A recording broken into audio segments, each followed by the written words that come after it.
If your ADHD kiddo cannot focus at the end of the day when it comes time to sit down and do their homework, their brain needs a reset, not more discipline.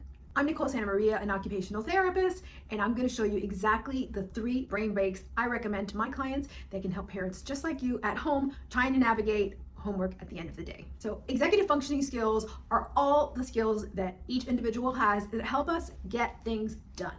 Right? But there's a topic that a lot of people don't talk about, and it's called the executive functioning load, right? So because we all have a different set of executive functioning skills that we're good at and some that need more work, everybody has their own individual executive functioning load. We can also refer to this as decision fatigue. Basically, they used all their executive functioning skills at school, and when they get home, their brain is just like, I'm done. And it can look like this when it's at your dining room table.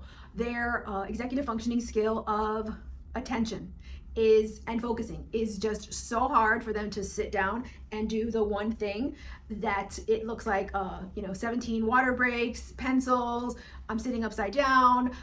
They're trying to do whatever they can to get themselves to focus, but it's not working. It can also look like their working memory has just had about enough when they can't remember the simple instructions that they need to do at the end of the day when it comes to getting their homework done, because they used all their working memory throughout the school day and they need a reset. Emotional regulation is a big one. Your kiddo has been an angel. They have been saying please, thank you, raising their hand, waiting to speak, kind to their neighbor, sharing lunch. But when they're home, their emotional regulation system, they used it all at school. They're done. So instead of trying a lecture, punishment, consequence, let's try a brain reset. My number 1 brain break and go-to of all times, I wouldn't be an occupational therapist if I would say this, is get their body moving. When they come home and they are done with using their executive functioning skills and they are flooded and they don't have not one more executive functioning skill to give, their brain basically goes into that fight or flight. Pretty much it looks like a shutdown, right?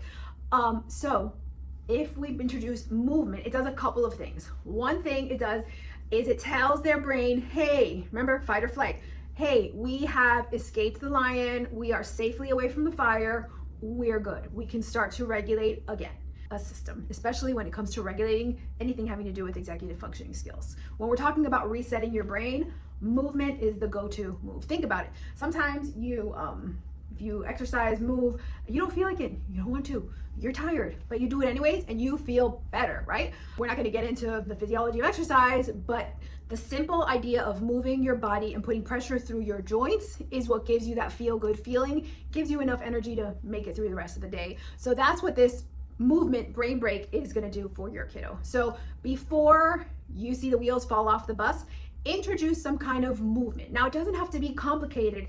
It doesn't have to involve a trip to the playground. If it could, that would be nice. But even simple push-ups on the floor, simple jumping in place.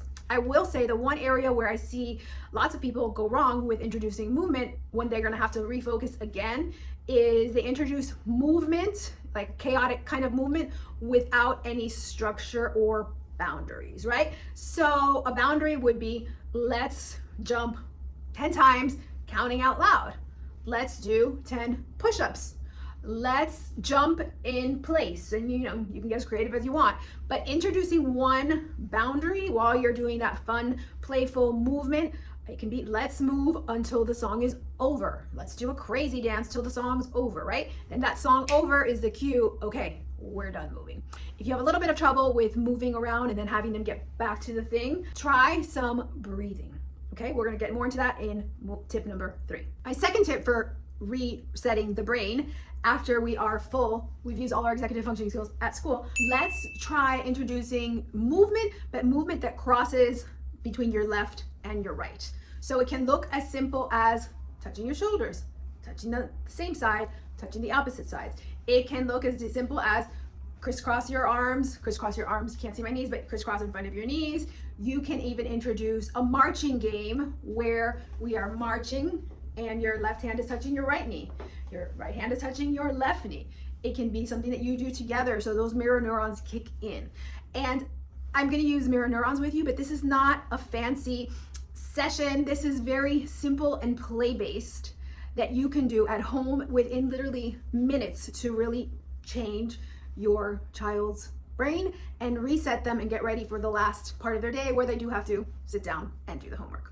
These bilateral crisscross movements, you can do them right after brain break number 1, which is a movement with a boundary, or you can introduce it, let's say, let's do 10 spelling words and let's do some crisscross marching. You can do them in the middle, you can do them again at the end. These are really easy to kind of navigate, sneak in wherever you need them. And brain break number 3 doesn't involve so much moving your extremities and your muscles, but it does involve your breathing and breath work. And this is a little woo-woo, but there is so much research that mindfulness, yoga, and breathing have so much to do with regulation and with getting your brain regulated and ready for anything. In this case, it's get back to homework, which they don't want to do.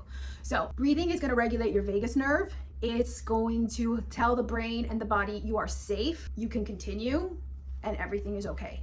So a simple way to do this is you put one hand on your heart, one hand on your belly, and you just take some deep breaths. It's kind of nice to do it lying down, and then you can see their belly rise, you can see your belly get smaller.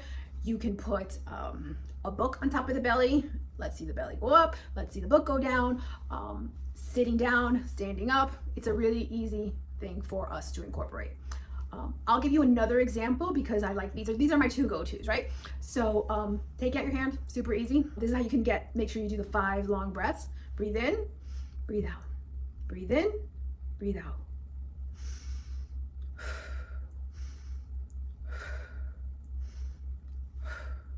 And you just got 5 nice solid breaths without having to get too complicated when it comes to breathing. It's also super important to know which ones to use and when. A lot of parents are unsure with trying these at home because they've never done them. So I'm going to give you kind of like a frame of reference when to use which one. So as a general overview, right? The ones we talked about in the beginning, the big heavy work where they're doing the push-ups, where they're pushing the wall, where they're doing the jumping, which is big heavy work. You want to do usually in those transition periods where they're just kind of like unable to focus, unable to sit down. Try the heavy work and see if you see a quicker ability to be able to come back to whatever they're working on and do the thing that they have to do. If you are looking at more of a shutdown case where they're just like, I can't remember how to do this, or I'm just like stuck, especially when you see that frustration coming in, sometimes this is mid-sentences, mid-division problems. Try that crisscrossing that we talked about and the marching. You can actually do it even sitting down where you just crisscross one knee. This one is a good one to do in the middle, kind of as like a reboot, right? Remember, all of these movement ones, they will help reset your brain, but they also, because they're telling the brain you're safe. You can go back to doing whatever you're doing. We escape the bear, we put out the fire, and we are good. When you get those big emotions, once you get through to them with the movement, introduce the breathing, because the breathing will work on that vagus nerve that will really continue to send the message, you are safe. Try not to do a lot of talking when it's an emotional regulation, when it's a frustration type of thing. The breathing, the moving, and the cross-lateral work are my go-to moves, and I'm hoping that they work for you at home. If after using these 3 brain breaks, you see that your child is maybe able to come back and do the work, but they're still really struggling with that emotional piece of them, like maybe they had this gigantic meltdown and it's really hard to recover, we may need to look at how the rest of the other executive functioning skills play into these after-school meltdowns that our ADHD kids have. And we're going to cover that exactly in my next video. Because once we dig a little deeper into why these meltdown happens, it really will change your perspective on how to help your child in that at the end of the day.